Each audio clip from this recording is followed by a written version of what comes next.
Gial Ackbar was born on the aquatic planet Mon Cala during the final years of the Galactic Republic. Ackbar worked as Coral City's representative on the Calamari Council. Eventually, he enlisted into military service to the Mon Calamari Guard, which was tasked with protecting Mon Cala's monarchs and dignitaries. Ackbar eventually worked his way through the ranks of the Guard and became its captain. Therefore, he also became the chief military advisor to the leader of the ocean world. King Yoskolina ruled Mon Cala during the Clone Wars between the Confederacy of Independent Systems and the Galactic Republic. The war subsequently came to Mon Cala when separatist Riff Tempson secretly assassinated Kolina, which was left a shocking crime that threatened to provoke a civil war on the planet. Members of the Quan Isolation League, which was led by Chieftain Nosiri, pushed for Quan to take the throne instead of the current heir, the young Prince Lichar. Ackbar, as the captain of the Mon Cal Knights, became Lichar's protector and his chief military protector. In the Mon Calamari capital, a meeting was soon held where Jedi Knight Anakin Skywalker and Senator Padm Amidala of Naboo attended as representatives to the Republic. However, the Quan Isolationists ensured Tamsin, one of Count Dooku's many separatist enforcers, was present as well. The Quan dignitaries voiced that they did not want Lichar as their king because he was too young and inexperienced. As the debates went on, what the Quan did want became clear. A Quan king, not another Mon Calamari ruler. Lichar assured the Quan that he was dedicated to serving both races in a mutually beneficial way. Tamsin, however, ordered him to cease speaking, as he had not earned the right. Ackbar rushed in and reminded the Karkaradan that he had no say, as he was just an observer for the Confederacy. Reed then said that the Quan, their argument not agreed to, were done with the negotiations and exited. Ackbar, Skywalker, and Amidala reported into the Jedi Council, specifically Jedi Master Yoda, aboard the Republic frigate, where Ackbar informed the Council that a civil war on Mon Cala was inevitable. Yoda, therefore, in order to keep Mon Cala aligned with the Republic, dispatched a company of clone scuba troopers, Jedi Kit Fisto, and Skywalker's Padawan Ahsoka Tano, to bolster the defenses of the Mon Calamari. Ackbar then met with Mon Cala's senator in the Galactic Senate, Mina Tills, who officially assigned Ackbar to protect Lichar during the forthcoming battle. Ackbar, however, thought it foolhardy to take the prince onto the battlefront, as he was too inexperienced in combat, though he gave in, as it was a long-standing tradition for the monarch of Mon Cala to lead the soldiers into battle. Later, Lichar addressed the gathered troops, telling them he did not believe the Quan intended to attack, but before he finished, the Quan army attacked, along with separatist Ack-series battle droids led by Tamsin, prompting Ackbar to proclaim it an attack. Ackbar and Skywalker quickly rallied their forces to defend the city, held true to Till's will, and took the prince to the front lines. Ackbar then led the charge into the enemy ranks and ordered his troops not to let their home world fall to the Confederacy. The fighting continued, and soon thereafter, Yoda came through. The Republic's reinforcements arrived. Ackbar moved back to the prince's position, handed him a blaster, telling him to earn the respect of the people. He had to lead the fight. Lichar, realizing the wisdom in Ackbar's words, began to rally their forces. The gamble soon paid off when the droids and Quan retreated to their transports. Ackbar voiced to the Jedi that they had won the first assault. Tills, thinking they had completely defeated the separatists, told Lichar to start dictating for the separatists' surrender. Ackbar halted Till's hasty assumptions. The first wave had been beaten, not the battle. However, just then, dozens of massive cyborg hydroid Medusas descended upon the city. The seemingly invincible jellyfish swept their tentacles through the clone troopers and Mon Calamari, electrocuting many. More droids materialized from behind, and as they were outmatched, Ackbar told the prince it was time to retreat. The pair agreed that the caves on the ocean floor were the safest place, so they fled to the caves. Once there, Lichar expressed his concern that his father would have been disappointed in him for the failures that he had befallen during the day's events. Ackbar, however, assured the young prince that Kolina would have been proud of his son. While regrouping in the caves, the Jedi Council was contacted in order to arrange the deployment of more Republic soldiers. However, before an agreement could be reached, the Council's signal was jammed, leaving Ackbar and the others unsure if the Council planned to send reinforcements.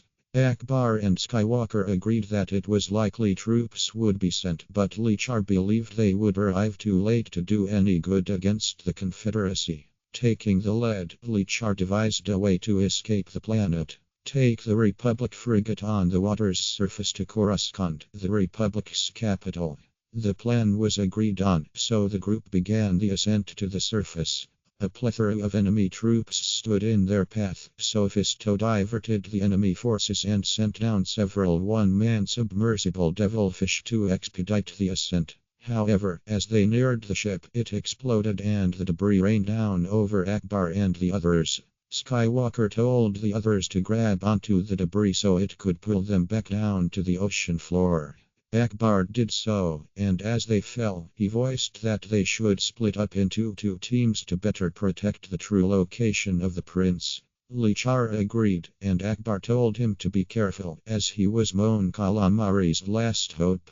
The prince then went with Tano, Fisto, and the clones, while Ackbar's group, Amidala, Skywalker, and Tils, planned to disrupt the city's communications, which would prevent Tamsin from knowing that Republic reinforcements were incoming until it was too late for him to mount a proper counterattack. Ackbar, Skywalker, and Tils headed to the city's central planetary scanner mast to topple it. Skywalker used the Force to cause it to collapse while Ackbar defended him from aquadroids.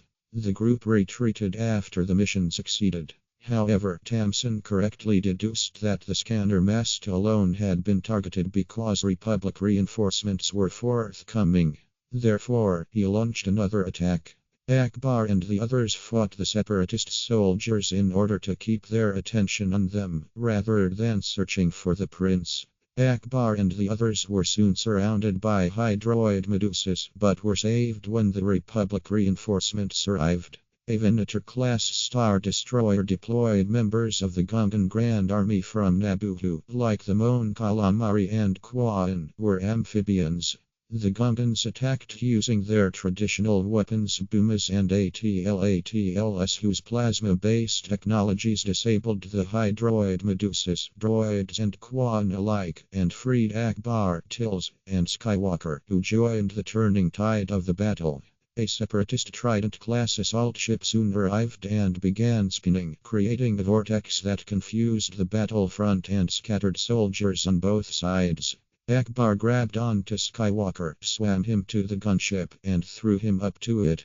Skywalker severed one of its legs with his lightsaber, causing the craft to spin out of control and crash. However, with their surge in forces nullified, the Republic-aligned troops were taken prisoner by the Separatists. Ackbar, his troops and the clones were taken to a prison camp on the ocean floor, while Tamsin personally interrogated Skywalker, Amidala, and Fisto.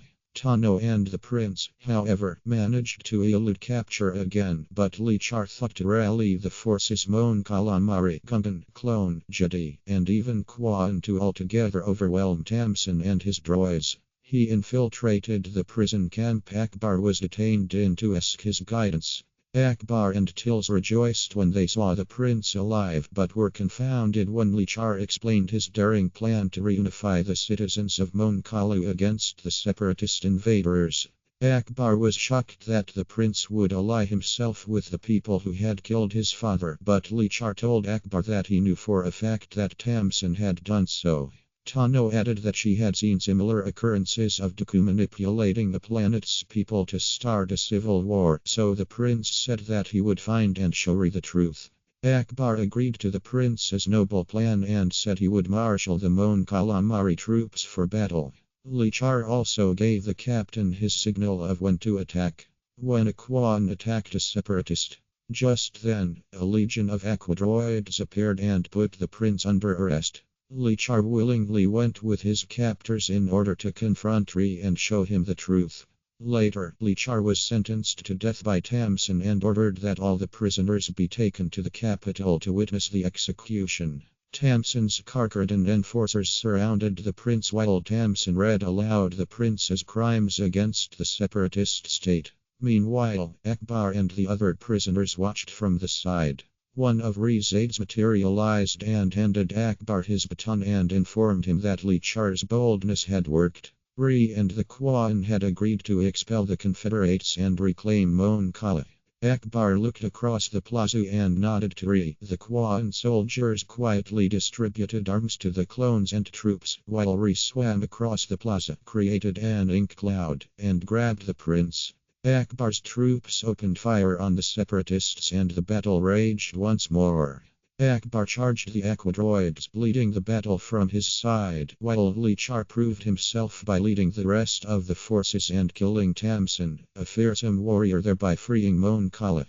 Ackbar, the Jedi, and Ree rushed to the young prince and congratulated him. Sometime later, Ackbar attended Lichar's coronation as the king of Mon Kala, like his father had once done. Ackbar stood to the right of the ceremonial throne, witnessing Ree's pledge of allegiance of the Kwan to King Lichar, and Lichar likewise pledged his loyalty to all the people of Mon Kala.